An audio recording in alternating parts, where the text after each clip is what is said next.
Good morning, everyone. Thank you for joining NICAR and other multi-association, NICAR being Northern Illinois Commercial Association Realtors. Welcome to our monthly webinar.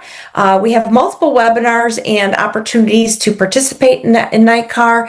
This particular one is an opportunity for everyone to share their top needs and wants, and that we can help collaborate with each other. We live in a world of competition, so we look for ways to benefit our brokers, not only through the association, but always looking out, can I help you? Is one of my clients interested? Is there someone I know? So I would hope that everyone has that mindset when we come here. We come here for education, networking, and hopefully with the mindset that not only are we helping others, but then, it'll come back to us and we'll be able to get deals done. And so I encourage you to go on the NICAR webpage and give feedback in terms of things that you'd like to see. Participate in some of the other events. We have our monthly CGBN. We have broker breakfasts. So many different opportunities, and I would like to hear back, as well as if you have a big conference coming up or things that you'd like to promote. I'd like to hear about it. We could put it there as well. So a little bit about this presentation and where I know Hans from.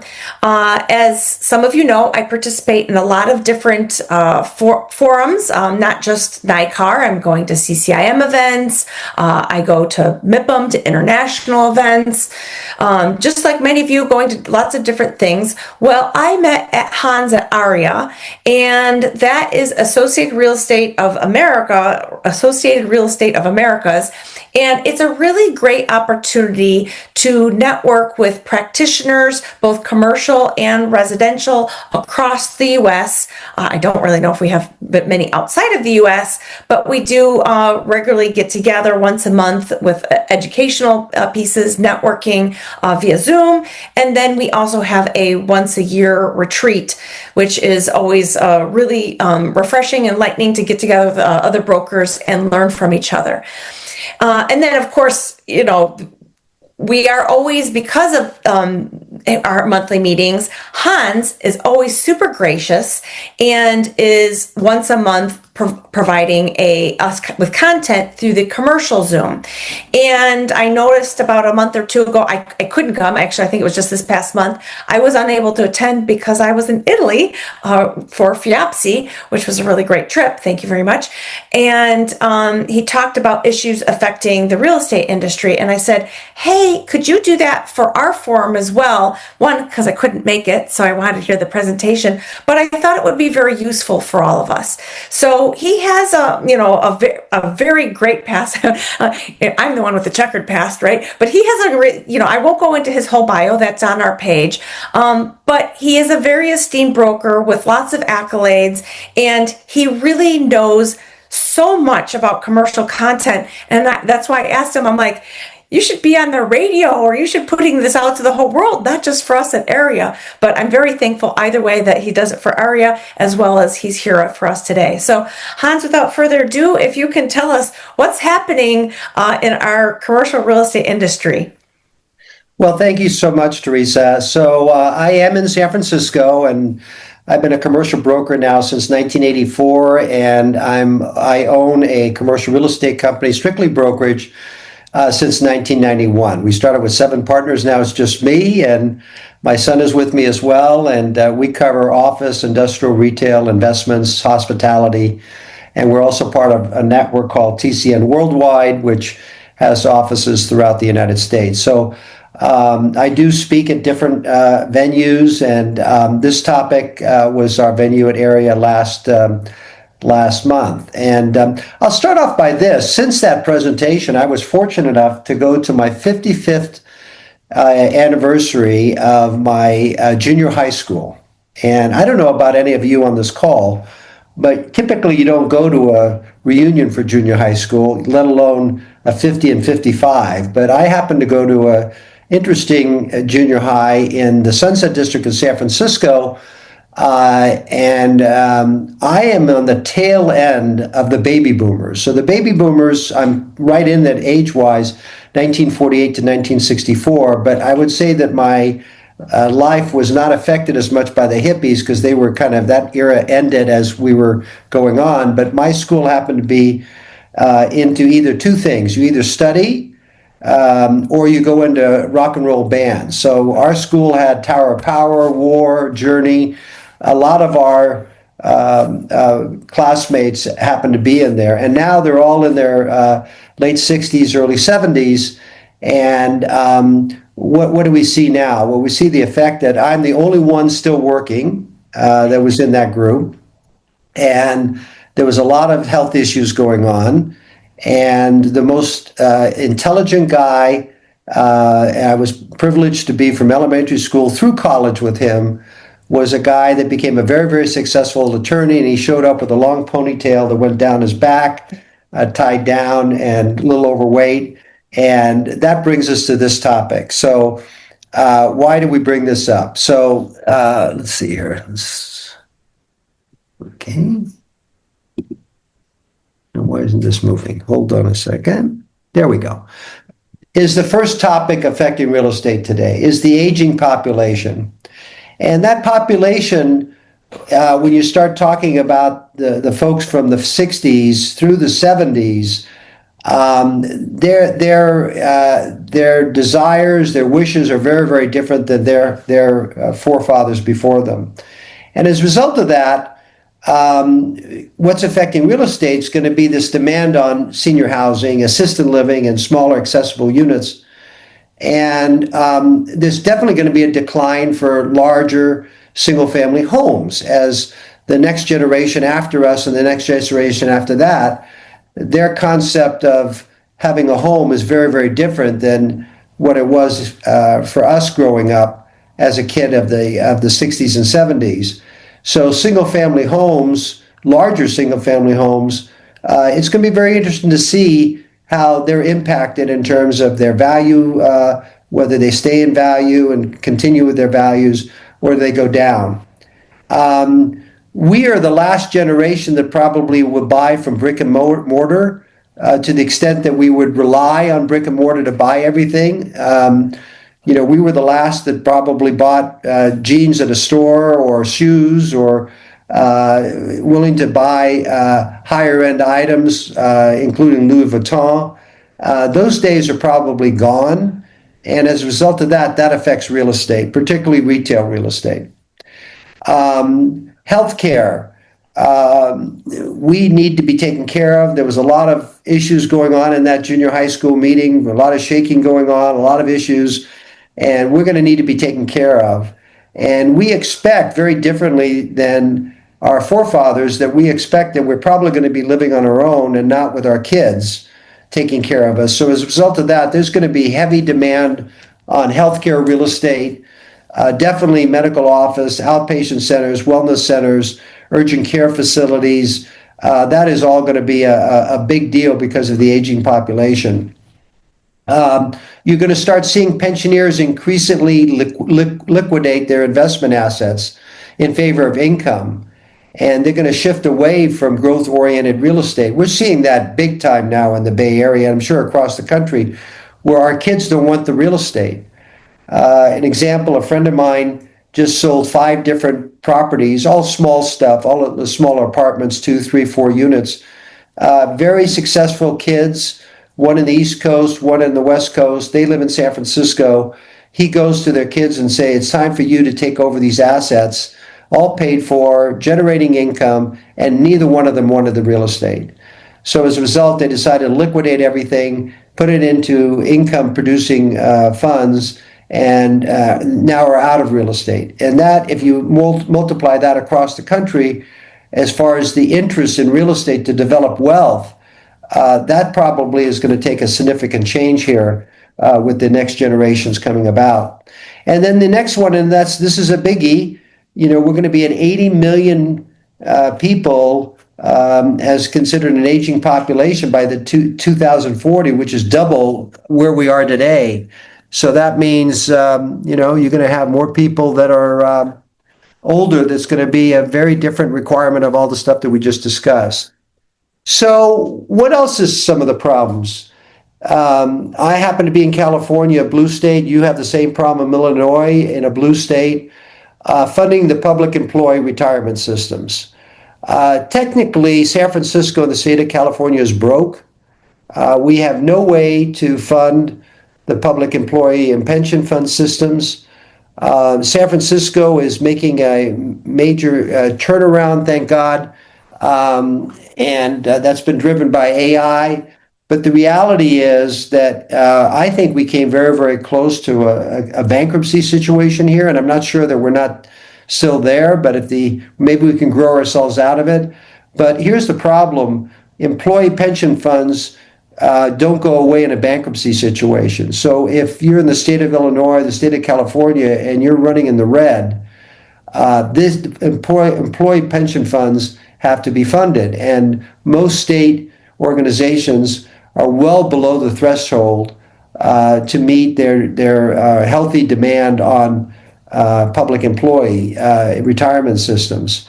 So these budget shortcuts falls are going to hit education, infrastructure, public services, and that will affect local economies and real estate. You're seeing it now, particularly in the state, where you have still housing growth occurring, particularly in our Central Valley, but there's no way that the infrastructure is keeping up with that growth. If anything, it's been let alone.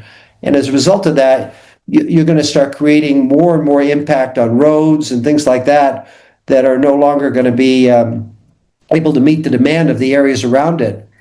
Municipal underfunding will also cut bond ratings, which means that will increase borrowing costs for infrastructure projects, and that's going to be critical to growth. So that another real problem with this issue.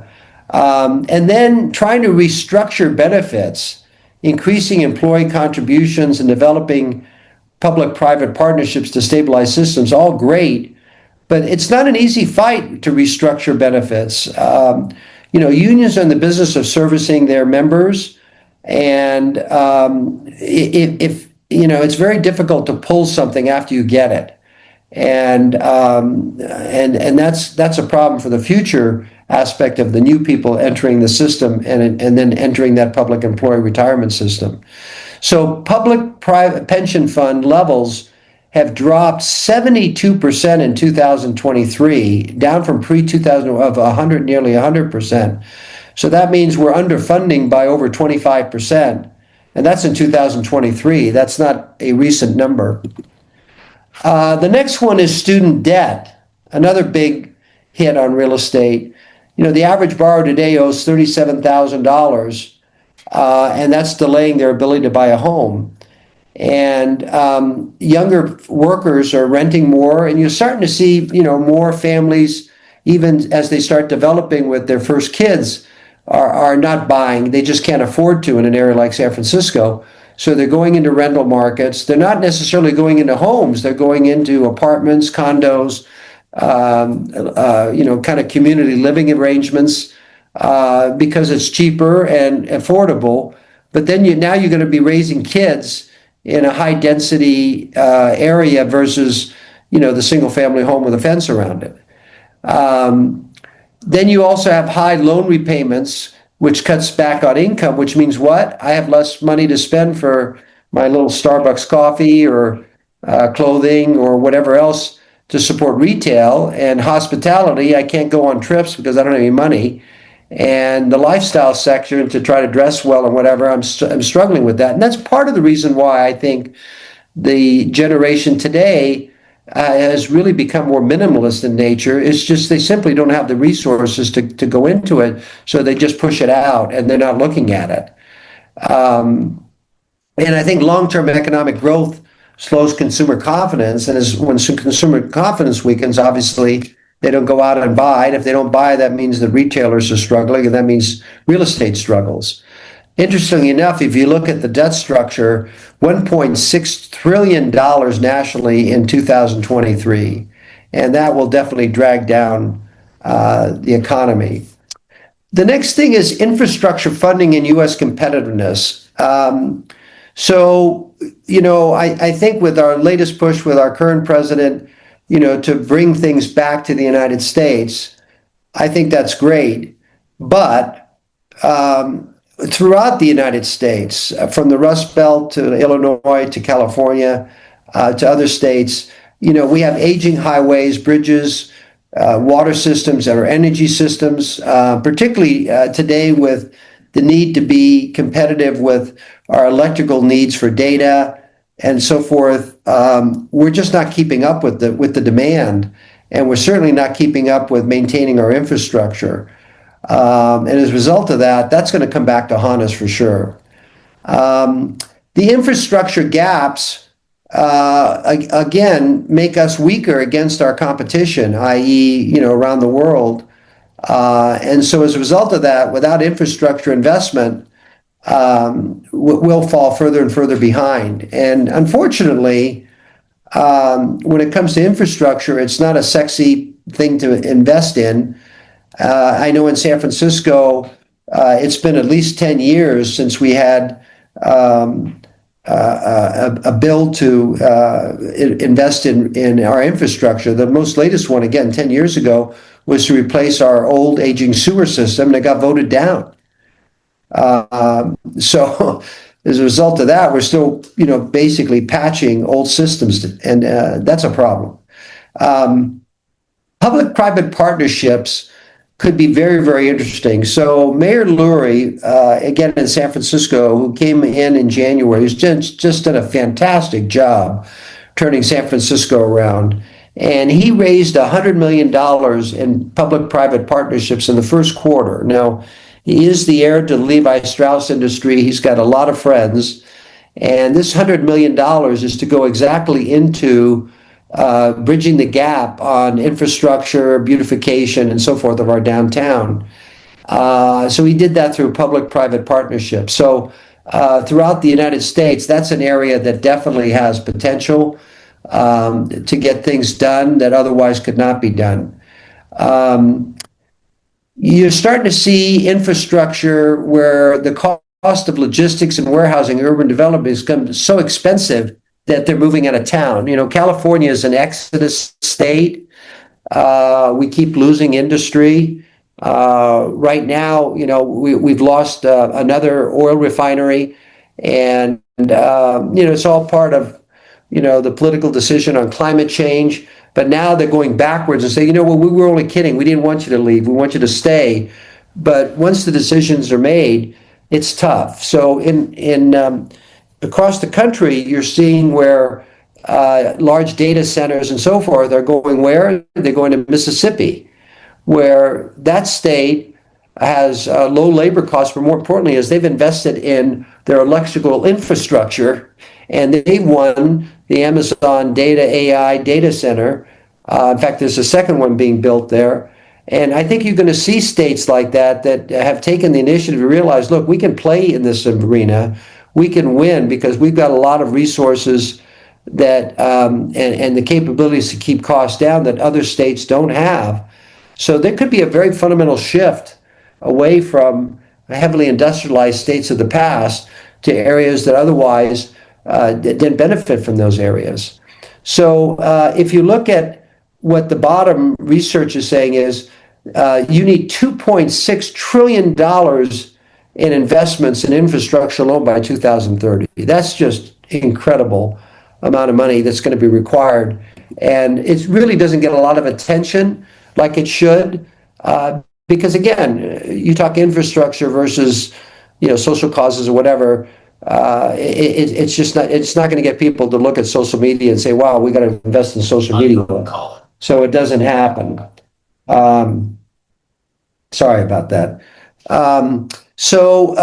Changing office, retail, and industrial demand. So remote and hybrid work has reduced the office footprints. We know that. And it increases demand on flexible co-working facilities and Class A space in prime areas.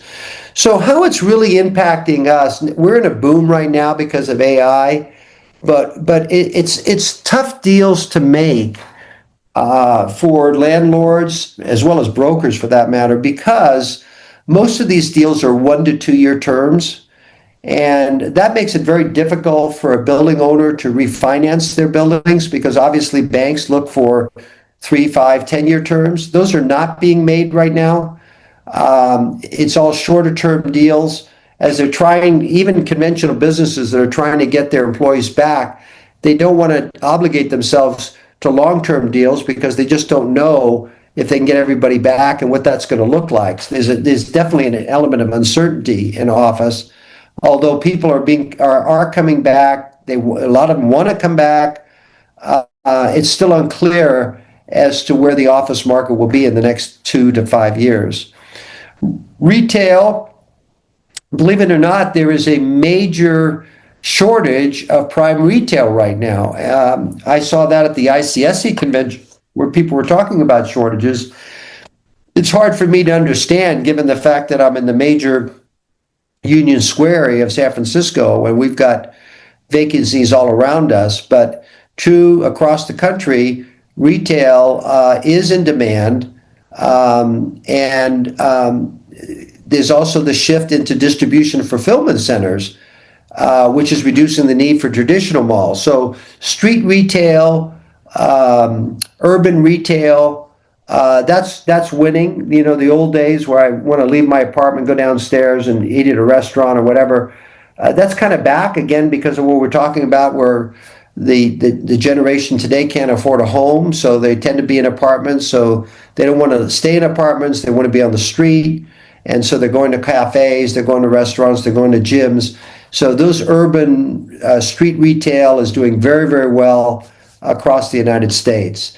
Warehousing is going to be a real big growth factor in the United States, particularly as the United States moves to a domestic manufacturing business again, as we're trying to move businesses back to the United States.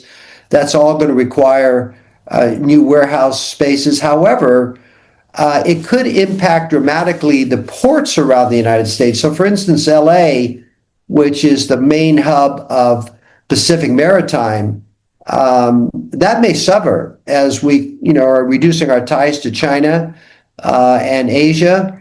You could see that ports like San Francisco, or San Francisco as well, but we're minor compared to Los Angeles, could be impacted by that. And you're going to start seeing more need for what's called intermodal hubs, and you're going to see more urban core type industrial space. That's going to be very interesting to see how that develops, because like Illinois and San Francisco, Chicago, for instance, you've got strong warehouses around Chicago. But if traffic becomes such a miserable mess, how are you going to get warehousing more these hubs into the downtown areas of cities? You can't bring staples, from way out in the middle of nowhere into San Francisco if you need, rice for the Chinese restaurant or potatoes or whatever you need to be brought out and not brought in on a regular basis because you don't have your warehousing located in and around your city. That's a challenge, and that's to see how industrial develops in urban cores is going to be interesting. The problem is it costs so much to build, and you can't get the rent to match it. Although I did a deal at $21 for an old warehouse just a month or so ago. That's just about $10 to $15 less than office space, which was unheard of just pre-COVID. I think the Panama Canal expansion and East Coast port upgrades that are occurring, that's going to reshape the supply chain real estate demand. Doesn't get a lot of attention, but it's a biggie, and we'll see how that all goes. And then, of course, automation, smart logistics will drive changes in space design. I think what that will potentially do is speed up processes to build, which will get product online sooner than later. The next is the real estate capital markets liquidity. So, we've had rising interest rates now. Again, this was written, before the latest cut that occurred earlier this month. But, you still see interest rates higher than, when we hit the 2 to 3% mark. And also the lenders are definitely tightening up lending standards. And there's a lot more risk adverse investors. And that, of course, slows down transactions that could occur. With lower liquidity, that means you have declining valuations and your product will be online longer to sell. Investor shifts. I think there's a potential now that you're going to see more stable income producing assets over speculative developments. It's very, very difficult in California to build housing right now. There's a lot of talk about it, affordable housing and so forth, but the reality is none of it makes any sense, both market rate or affordable housing. So unless there's a big flux of money to discount, to cover the subsidy of these units, it's a lot of talk, but no go. Next, you've got the recovery of, if interest rates do stabilize, that would help recover the marketplace. And finally, you saw a 20% drop in total real estate transactions starting in 23 when interest rates went up through the roof. We're kind of stabilized still on the lower end, but that was a big drop that occurred, obviously as a refixing of COVID. And then to finally recap, the aging population, in my opinion, is the biggest factor of all of these. Because you're looking at a window of probably the next 20 years and how it's going to impact.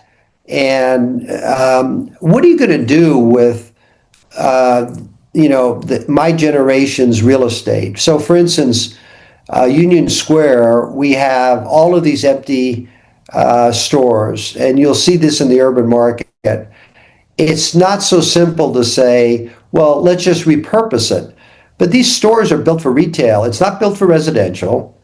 You can only have so many events. You have so many educational outlets that they're talking about. Everything can be a co-working facility, but there's very limited amount of windows. So as an example, you're going to have a lot of real estate that just becomes functionally obsolete. The 5,000 square foot home that's built in areas to support large families. What happens to those homes when nobody wants them anymore? And we live in more of a streamlined environment where your average home has a TV, a couch, not even a TV monitor, a couch, maybe a bed, and an open galley kitchen. The days of four bedrooms plus is shifting as the size of our families are less. And what's going to happen to all that? Who knows? The pension fund issue is a real problem because this is going to impact us for the next 20 years. And I don't have a solution for this. You're talking about raising taxes. There's only two ways for money to come into a system, right? You either raise taxes or you develop economic growth that provides more income through taxes. But if you don't have either, then the pension fund system becomes overwhelming. And there is still a chance that you're going to see bankruptcies in cities, states, because they just can't handle it. The student debt issue is a serious problem. And it's not going to go away anytime soon. I think it will impact over the years. I think it's going to impact universities in that I think a lot of people are going to take the high road of online education. I think that with AI, a lot of kids may choose to not go to college and instead try alternative means to higher education. I see that coming because frankly, 4 years of college against entering the workforce with these new tools that are out, I think may be a thing of the past. I think it's not here yet, but I see it down the road. Infrastructure and competitiveness, we have to get more serious about infrastructure. And if we don't, we can't address any growth whatsoever, particularly as we're bringing more manufacturing back to the country. We have to have power. We have to have the facilities and roads to support this. And if you don't, you're dead. I think the good news for office is that we have a new boom. It's called AI. It's going to impact across the country.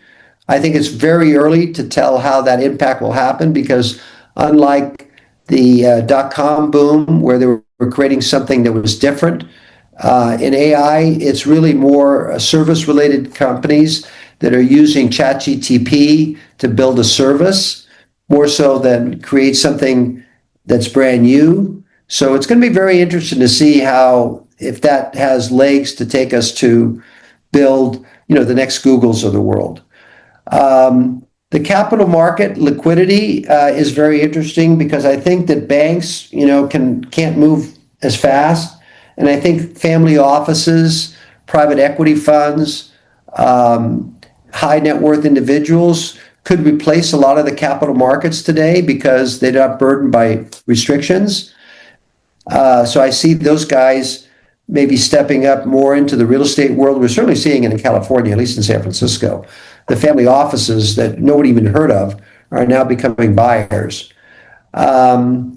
What we didn't discuss is climate change issues, regulatory pressures, affordable crises, and global capital flows, all of which are important discussions. But, for instance, I just had a client that I just got paid for in a renewal. It was a 6,000 square foot company called Evergreen, and they were a climate-related, change-related organization. And now with changes in the current laws, that they're now out of business. And who's replacing them as a tenant almost immediately are two JV companies that are funding AI. So it's not that the spaces are necessarily going to sit, but it does affect that industry. So I think if I leave you with this, none of these items above are things that you probably didn't know, but if you put them into perspective of focusing your attention on it, you'll realize that that these are all issues that if you listen to the social media, you listen to your news, it doesn't get a lot of attention. Even on the business channels, I listen to this going, when are they going to talk about this? And they don't. And yet these are the major issues that are affecting real estate. So that's my presentation. Anybody have any questions? Thank you very much, Hans. And remember, everyone, this is recorded, so you can go back and we can provide the slides, presumably, right, Hans? You can provide the slides. Absolutely. And put on the webpage. So I did have a few questions. I'll have Ahmed next, and it's funny because I had as my number one question, and then you said you couldn't answer it per se, was about the solution to underfunded pensions, since that is an issue in both California and Illinois. And I always thought that, some of the things that they could implement, for example, is a lot of these people take their pensions and they go and move somewhere else. So they're not even using the money that they're getting from that state. And, seems to me, if I were a lawmaker, that would be some opportunity to say, hey, maybe you have some incentive if you stay in the state versus if you leave the state, right? I'm sure there's other solutions, but yeah, I'd be interested to know because, I hear all kinds of people say nasty things about, our governor. And I said, well, I don't see you going up and trying to come up with a solution, right? Because it's decades of underfunding. Well, as an example, when the crisis occurred in 2006 and 7, and GM was faced with bankruptcy, the president stepped in and, in my opinion, did something that was horrible. And that is he cut the legs of the bondholders. Bondholders, a bond is a bond, and that is something you don't mess with. And yet he did that in favor of the pensioners. And I understand why he did it. You're taking away money from people that have earned it, that have been in the workplace. But the reality is that, unfortunately, and again, I don't know Illinois. I know California. The civil servants in California are allowed to be unionized. And as a result of that, you kind of have the reason why we have kind of a one-party system in California is because the unions control the civil servants control the unions, and then they control the politicians, and then nothing happens. So if you have somebody like a Mary Lurie, who's an independent guy, who's going in and says, look, we need to look at recasting these pension systems because we're broke, and the unions immediately say no and put pressure on him, and all of a sudden the issue goes away and no one talks about it. And they did pass we have a balanced budget program in San Francisco where you must balance the budget every June. Well, they somehow balanced a budget that essentially just took all the reserves and threw it into the negative so that we get it tossed down to the next year. But that doesn't solve any problems. And I get it. One of my closest friends is a national member of the board of Electrical Workers Union, and he said, Hans, you have to understand something. As a union head, it's kind of like an insurance policy. When our members pay us dues for us to provide them benefits, and to go in and say, oh, by the way, we need to cut your pension by 20%, and you're going to lose this, this, and this, and that, and because the government is underfunded, it doesn't work. You see what's going on in France right now, where they're trying to do a similar situation, and they have revolts, and it's a challenge. And I don't know what the answer is, to be honest with you. I think as a politician, I don't know what to do. I really don't. That's a toughie. Hmm. Ahmed, did you have a question because you had your hand up? Yeah. Thank you. Very insightful. So when you mentioned Tower of Power, you brought back lots of memories because I was in San Francisco in the 70s, 76, 77. Had a great time. I was at the Art Institute. Yeah. No, one of my closest friends was in the band there. Oh, wow. Yeah. Man, what a great sound. I think I still have some of the albums. I got to pull them out now. You got my mind working. But, San Francisco has always been something very different from the rest of the country. The attitude, just their response to people living there and people on the streets. So you've got this equity-driven plan to prevent homelessness, Home by the Bay. How successful has been that plan? I mean, it's 2023 to 2028, and you've got, I'm sure there is going to be an impact on the economy because, for one thing, you're going to house people who are previously unhoused, so you're creating some structure for people to live. So can you give me a little bit of your take on that? Well, unfortunately, I have to get political if I'm going to answer that question because I am a strong believer that homelessness, first of all, the word homelessness is should never be established to the problem because within homelessness you have a variety of different people that cause them to be on the street. You have mental illness, you have poverty, and you have hustlers that just like to be in the street. So you have a variety of different functions. No, definitely. The reality is, and this is a problem obviously across the country as well, and does affect real estate, is that homelessness is a jobs program. We have created a major bureaucracy around homelessness. And I'm the beneficiary of that, by the way, because I do a lot of nonprofits, and a lot of those nonprofits service homelessness, and I see it. I see the duplication. I see, every nonprofit has an executive director, a board, staff, and everybody's getting paid. And the reality is that there's an estimated 7,500 homeless people in San Francisco. And again, no one really knows the number, but that's the latest number. And the reality is that if you took the almost billion, I think it's billion one now or something in total funding for homelessness. If you divided that by 7,500, you'd probably say, "Wow, I'd be better off being homeless than working because you'd be making a lot of money if we just gave you the money." So I think great question. I think that it's part of the same problem that a lot of cities have with pensions and infrastructure costs. Everything is addressed in government, unfortunately, where it gets out of control, it grows and creates its own infrastructure and animal that you can't control anymore. And I think homelessness, unfortunately, is part of that. The mayor, again, has some, what I think, fantastic ideas. He comes from building nonprofit housing and so forth.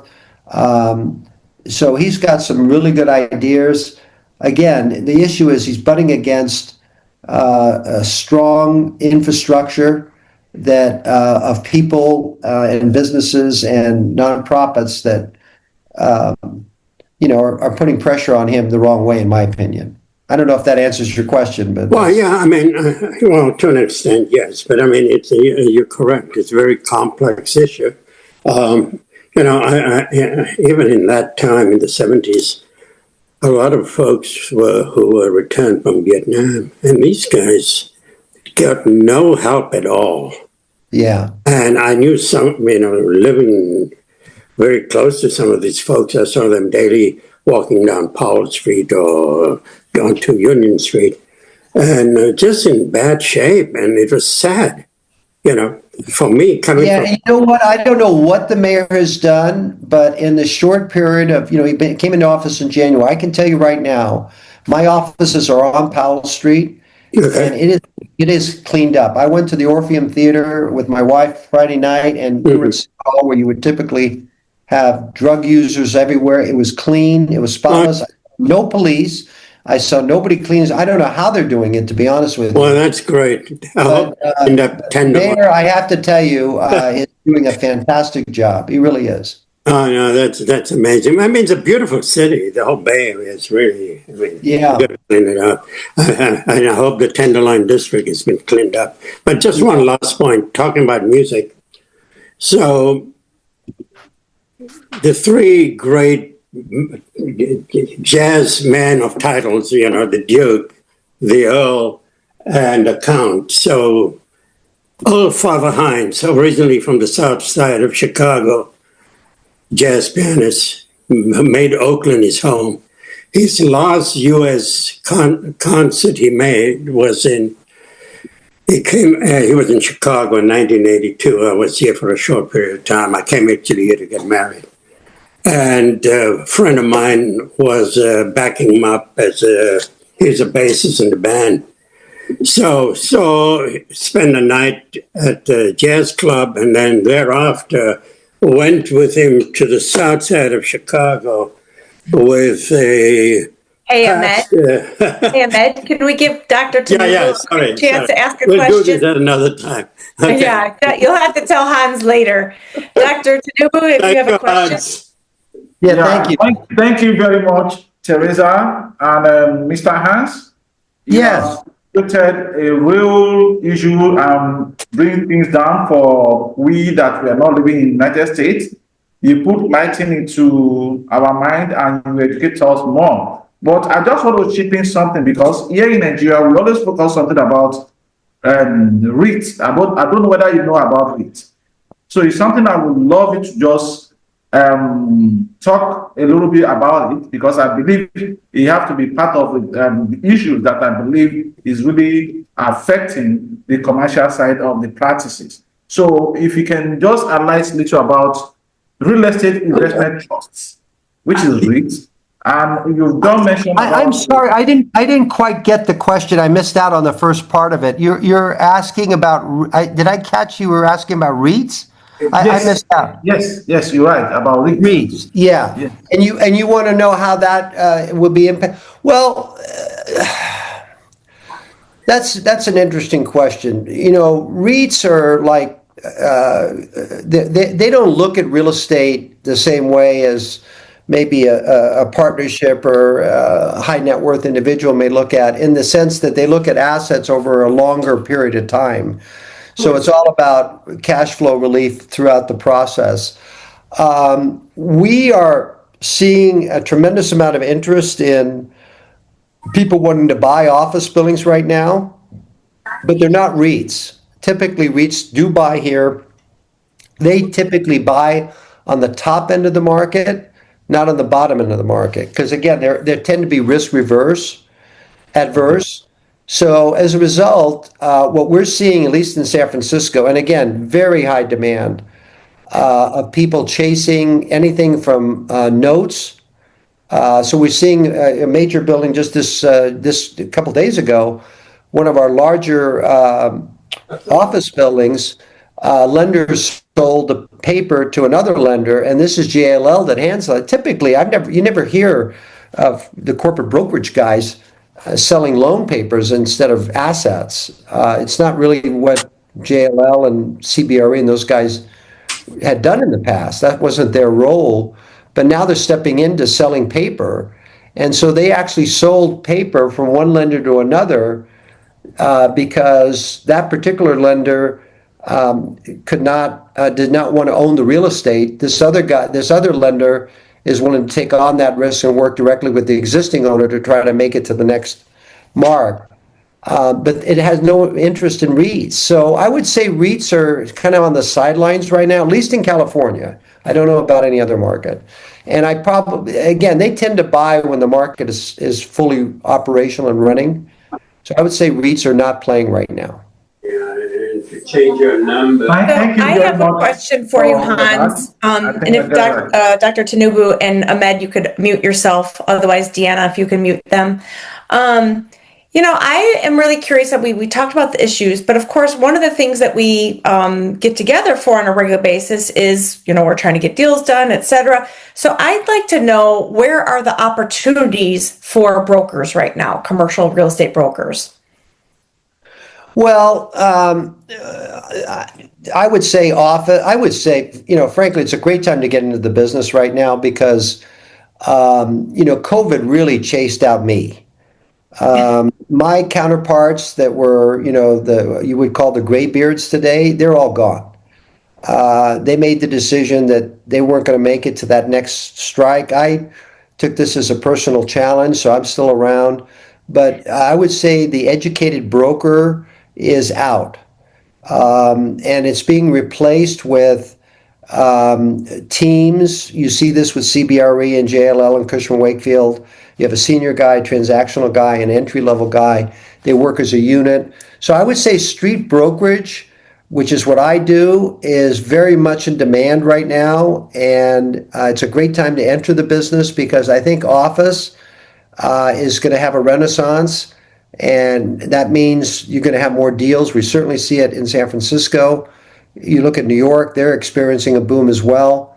I'm not sure about Chicago, but you're starting to see that boom, and they're paying us higher fees. So definitely office is a strong market.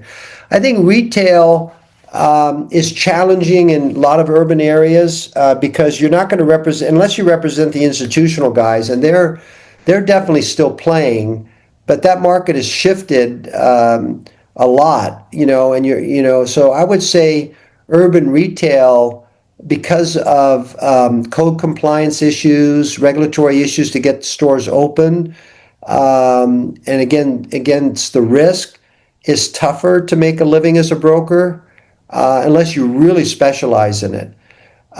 Industrial, you have to be in an industrial market to make money. So if you're in the Bay Area, industrial is so tight.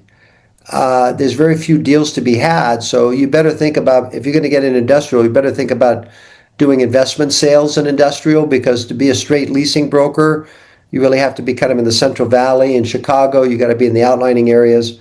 And that market's very tight.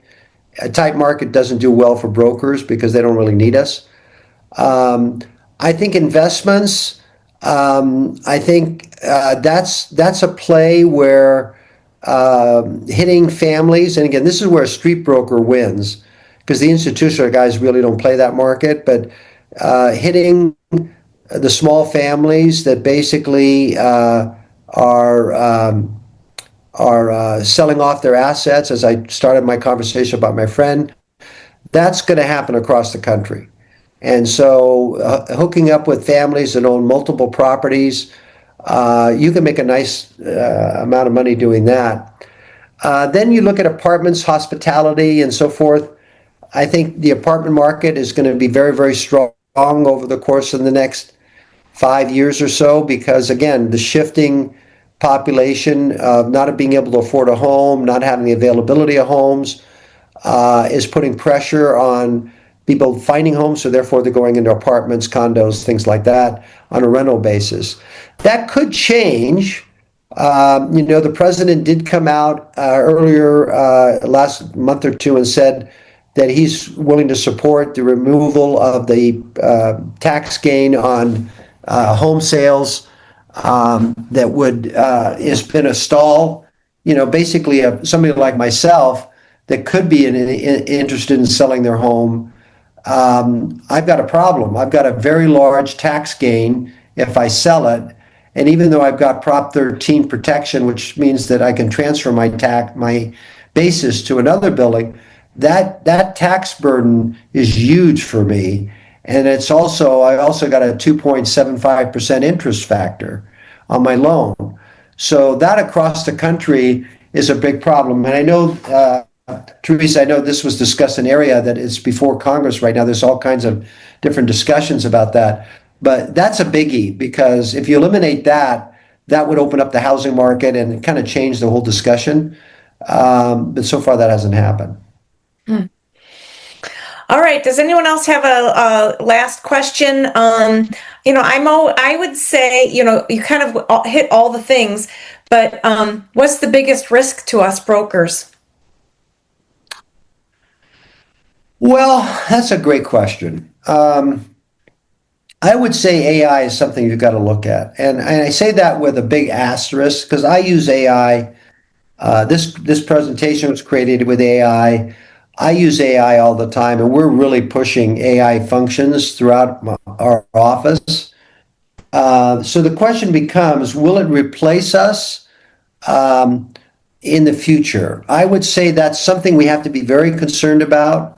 I can tell you that, at least again, in this AI world that I'm in right now, in terms of tenants, they don't understand business.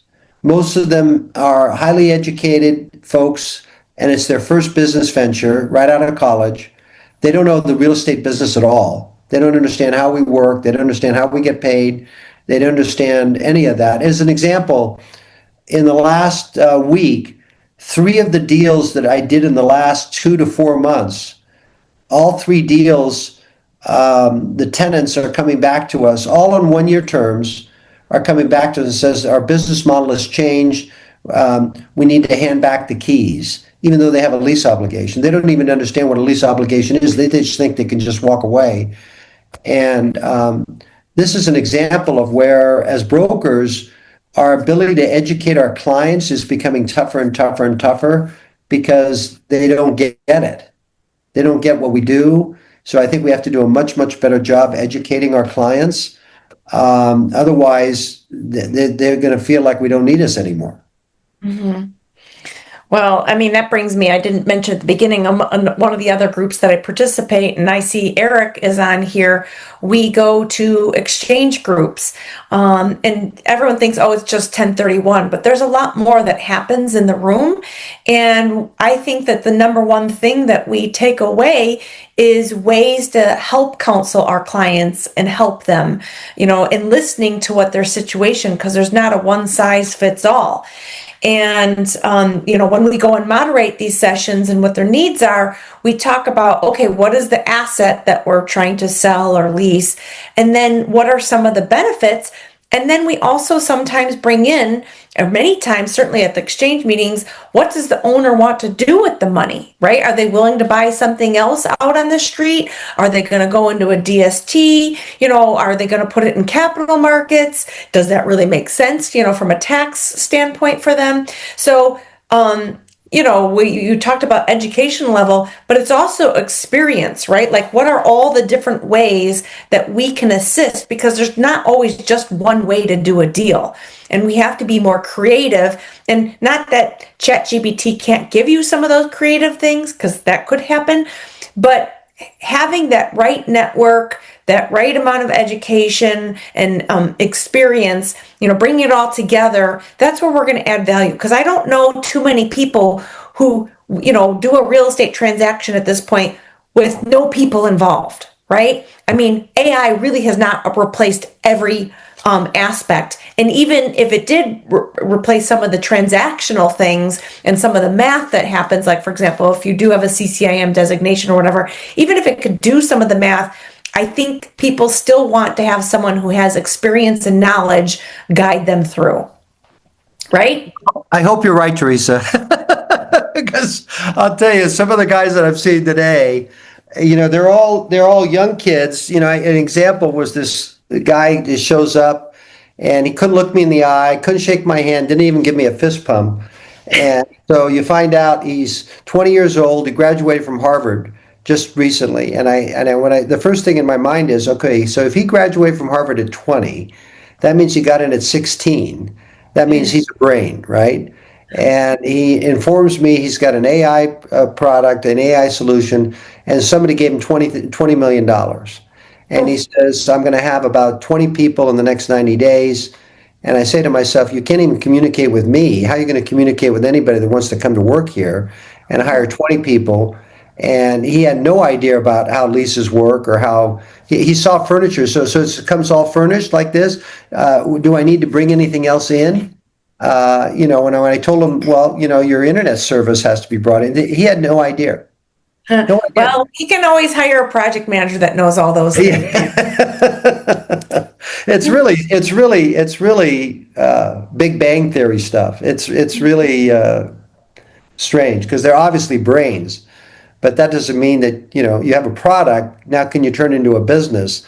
If you watch Shark Tank, that's always the problem, right? If you watch Shark Tank, somebody's got a great idea, go, wow, that's a fantastic idea. But can you make it a business? Can you make it profitable? And that's where it's still up in the air, I think. Well, I appreciate your time, Hans. If anyone has suggestions for future content that they would like to see through NICAR, we're all ears.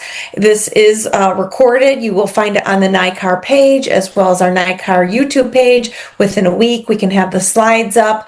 And I thank everyone for coming today. Thank you, Hans, for this enlightening presentation.